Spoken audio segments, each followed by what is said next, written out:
Kan Pak Kris tadi itu menyampaikannya dengan sangat detail dan sangat lengkap. Memang acara rutin ya, PO Webinar ini adalah memberikan kesempatan kepada setiap orang untuk yang jauh atau dari mentornya, atau mungkin saat ini Anda tidak dekat dengan mentornya, atau di kota Anda belum ada mentornya. Pertemuan webinar ini sebagai salah satu langkah untuk mendekatkan yang jauh dan menjauhkan yang dekat gitu ya.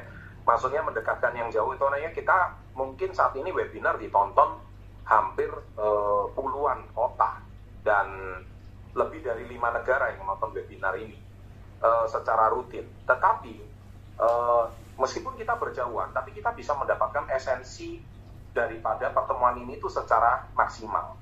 Nah, saya senang banget malam hari ini ada beberapa kata dari Pak Christian Novelix tadi itu, kita sebut nama aja Pak Chris ya. Pak Chris tuh ngomongnya bagus banget ya. Jadi tentang kekuatan branding ya. Bicara kekuatan branding itu mungkin Anda sebagai pebisnis pemula masih jauh dengan kata branding. Apa sih branding? Oke, saya mau cerita sedikit branding. Ya, kalau Anda lihat logo ini yang saya juga pernah bahas di buku Badai Pasti Berani. Anda pasti sudah tidak asing dengan logo ini. Ini adalah logo McDonald. Nah, logo McDonald ini asalnya kalau Anda baca dari buku saya Badai Pasti Berani di halaman 119. Asalnya Ray Kroc itu cuman seorang beliau itu bukan foundernya McD. Ray Kroc itu asalnya cuman pendidikan formal cuman sampai usia 14 tahun. Jadi Ray Kroc tidak tamat SMP, pendiri dari McD. Ia mendapatkan penghasilan berganti pekerjaan 5 kali dan sebagai pemain piano.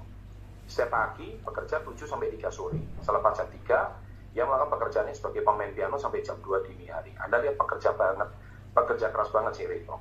Nah, keadaan kesehatan memaksa Ray Kroc untuk meninggalkan 2 profesinya. Nah, sampai suatu ketika Ray Kroc cukup piawai memasarkan produk. Sekali lagi ya, dia piawai menjual produk. Saya mau Anda beritahu satu hal bahwa 10 orang terkaya di dunia, semua itu berasal dari penjualan produk. Saya ulangi ya, 10 orang terkaya di dunia, semua berasal dari penjualan produk. Jadi kalau Anda mengatakan Anda malu jualan, Anda nggak bisa jualan, lebih baik Anda nggak usah ikut komunitas Yes nih. Artinya Anda memang nggak mau maju dan nggak mau sukses. Ya, karena apa? Justru kalau Anda malu berjualan, Anda nggak ngerti cara belajar caranya supaya bisa. Berjualan itu gimana? Jadi Anda itu jangan mensabotase diri atau membatasi diri bahwa Anda sudah membatasi diri mengatakan bahwa saya tidak bisa berjualan. Itu sama aja seperti Anda sudah ngomong saya tidak mungkin sukses. Atau saya tidak mungkin jadi miliarder. Emang Anda doanya kayak gitu?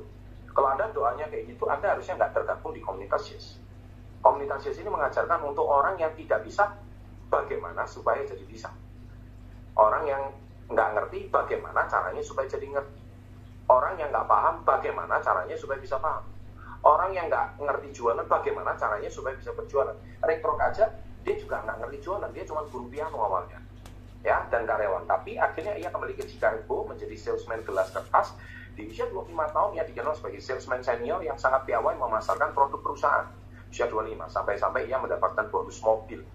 Nah, tapi nggak lama kemudian perusahaan mengalami kesulitan keuangan sehingga kebijakan menurunkan gaji termasuk Ray Kroc. Nah, kebijakan tersebut mengundang protes keras seluruh pegawai termasuk Ray Kroc karena merasa telah memberikan keuntungan besar bagi perusahaan. Sang bos mengurungkan memotong gaji Ray Kroc karena yang mengancam akan keluar dari pekerjaannya. Nah, tak berselang lama, Ray Kroc bertemu dengan Earl Bridge, produser multimixer yang sangat bermanfaat khususnya bagi penjual es krim. Nah, Ray Kroc menjadi agen tunggal perusahaan tersebut dengan pembagian 50-50. Di perusahaan ini, Ray Kroc kembali menunjukkan kemampuan yang luar biasa. Dalam waktu singkat, ia mampu menjual 8.000 unit multimixer. Nah, salah seorang pelanggan multimixer tersebut adalah McDonald bersaudara. Nah, Maurice and Richard. Saya lagi ya. Jadi pendiri dari McDonald itu adalah Maurice and Richard. Pengusaha makanan hamburger. Ray Kroc terkesan pada restoran McD bersaudara. Meskipun luasnya hanya 20 meter persegi, keadaannya tidak mengesankan, tapi pembelinya banyak banget. Ia heran mengapa restoran seramai itu tidak membuka cabang di tempat yang lain. Ia mencoba memberikan pandangan kepada McD bersaudara, membuka restoran sama teman-teman. Maksud Kroc saat itu hanyalah ingin menjual lebih banyak dagangannya, tapi rupanya McD bersaudara merasa keberatan karena usul Kroc keterbatasan sumber daya manusia dan modal usaha. Ini kan selalu menjadi permasalahan bagi orang banyak. Namun Kroc menawarkan kerjasama dengan mengelola cabang-cabang McD di tempat lain. Tanpa terduga, McD bersaudara menerima tawaran tersebut. Dalam kontrak kerjasama, Kroc mendapatkan 1,9% dari penjualan kotor setiap restoran. dan menerima $1.000 setiap gerai McDonald yang baru didirikan. Kerja tersebut berlaku 10 tahun, tetapi mulai perkembangan restoran, kontrak diperpanjang sampai 99 tahun. Nah, Ray Kroc menetapkan beberapa syarat untuk kerjasama, yaitu restoran menjual burger dengan ukuran yang sama, dan sebagainya, dan sebagainya. Sehingga singkat cerita, McDonald menyebut angka $2.700.000 untuk nilai kontrak mereka.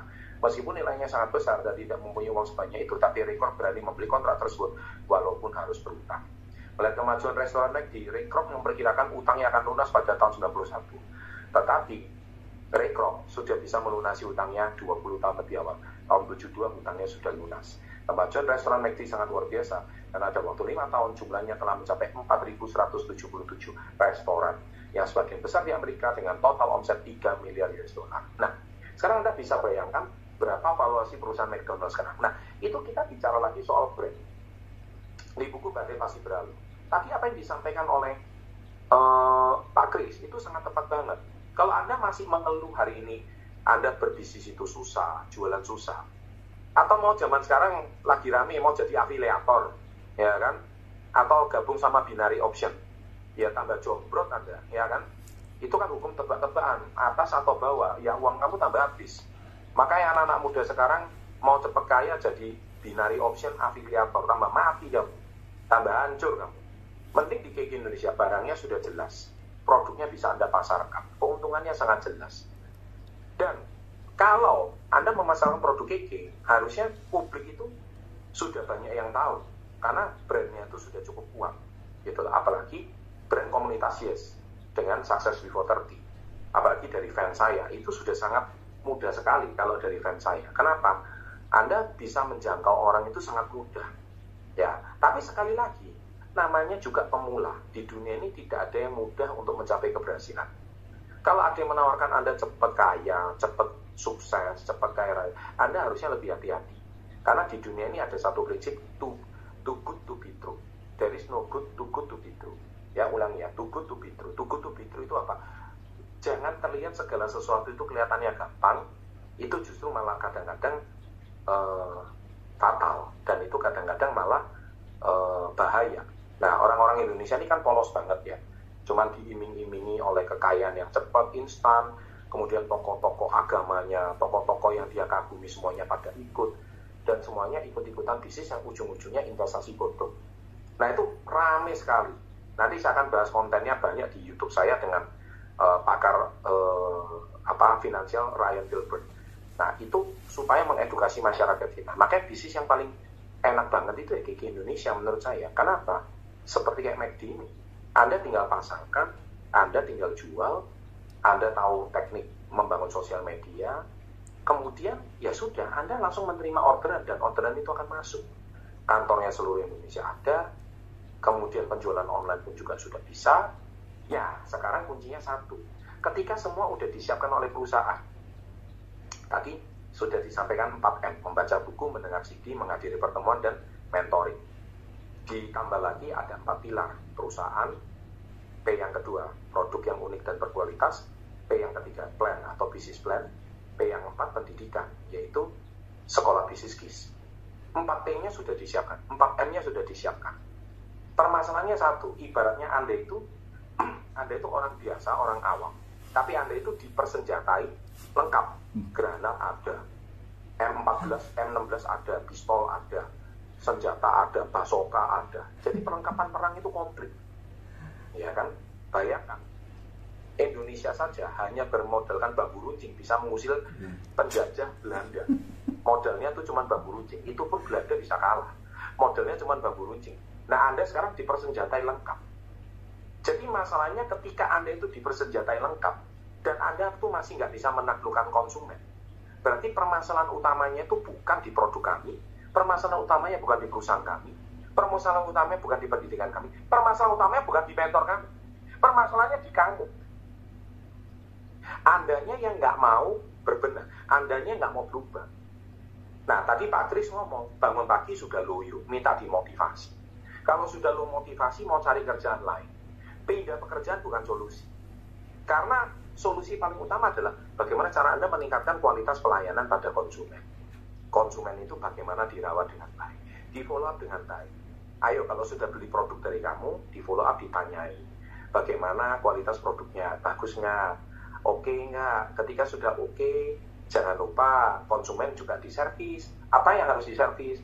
Bagaimana pemakaiannya oke, kalau oke, boleh nggak referensi ke teman-temannya? Oh, kesaksiannya bagus, boleh minta videonya nggak, testimoni. Ngomong dong kesaksiannya gimana, boleh nggak ini WA-nya saya screenshot, saya sharekan ke teman-teman untuk inspirasi kalau boleh. Nah, pekerjaan Anda itu harus seperti itu. Ketika Anda bisa melayani konsumen dengan baik, otomatis konsumen itu akan bertambah. Otomatis kalau konsumen bertambah cocok, akhirnya dia jadi reseller. Kalau dia jadi reseller, otomatis jaringan Anda berkembang. Nah, kualitas seperti inilah yang harus dimiliki oleh distributor kita. Tetapi distributor kita ini lucunya, semua termotivasi, semua pengen maju, tapi hal yang basic, yaitu langkah ke-6, follow up aja nggak bisa. Nah, kalau Anda follow up aja nggak bisa, follow up konsumen nggak bisa, follow up reseller nggak bisa, lah gimana bisnismu mau berkembang? Ya kan? Nah, makanya harus ikutin NRT, ada 7 langkah, ada 4 prinsip. Nah, di situ ketika Anda diajarkan dengan benar, maka otomatis bisnis Anda itu akan berkembang dengan pesat.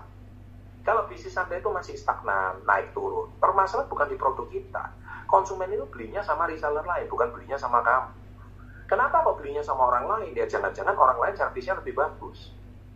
Nah, Anda yang servisnya harus lebih kan Anda lebih rajin follow up, ditanyakan bagaimana kualitasnya, terima kasih kakak, ya kan, sudah order, bagaimana buku Badai Pasti Berlalu sudah dibaca, ya kan, kalau kualitas di situ banyak loh pelajaran-pelajaran penting yang kita bisa dapatkan, itu untuk meningkatkan kualitas kita. Nah, jadi ketika Anda bisa memberikan sebuah edukasi yang follow up yang sederhana, misalnya konsumen itu akan happy.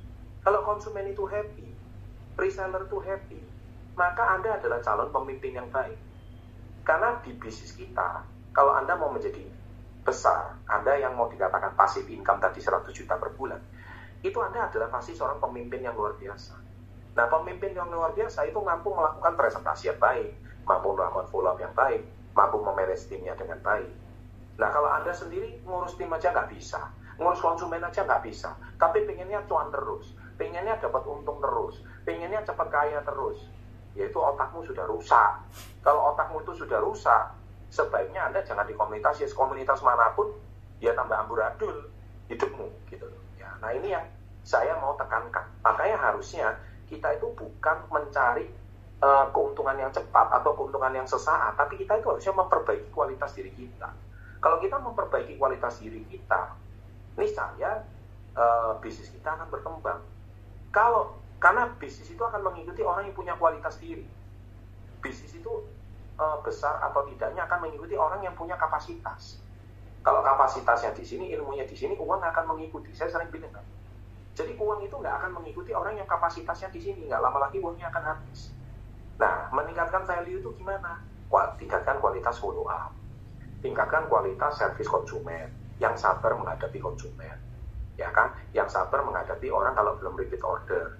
Yang sabarlah menghadapi orang-orang yang mana mereka itu butuh pelayanan yang cepat. Nah, Anda itu mungkin nggak fast respon. Mungkin ketika Anda di-chat, responnya lama banget gitu. Alasannya apa aja lah, baterainya dicas lah, handphone dipakai adik lah, macam-macam. Ya mana mau konsumen. Sama kayak Anda hari ini datang ke restoran, terus si kasirnya ngomong sebentar, kasirnya masih di toilet gitu. Loh, orang mau bayar kok, orang mau order kok ngomong kasirnya masih di toilet, nunggu 5 menit, nggak ada yang melayani, ya pindah restoran lama-lama. Sama kan hukumnya kan.